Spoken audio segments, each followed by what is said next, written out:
નમસ્કાર દર્શક મિત્રો, તુફાન એસબી ન્યૂઝ સાથે હું છું આપની સાથે પાયલ બામભણિયા। તો જોઈએ આજના મહત્વના સમાચારમાં। જંબુસર શહેર કોંગ્રેસ સમિતિ દ્વારા નાયબ કલેક્ટર શ્રીને આવેદનપત્ર આપવામાં આવ્યું।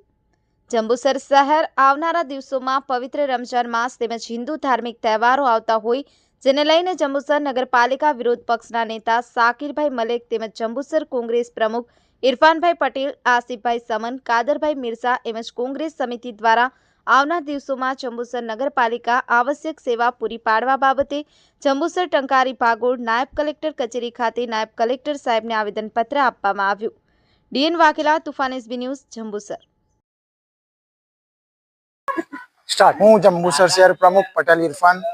આવનાર માસની અંદર રમજાન તેમજ હિન્દુ મુસ્લિમ પવિત્ર તહેવારો આવી રહ્યા છે, તેને નગરપાલિકાને અમારી માંગણી છે સ્ટ્રીટ લાઇટો, ગટર, રોડ, રસ્તા, પાણી એ બધા સુવિધા પૂરી પાડે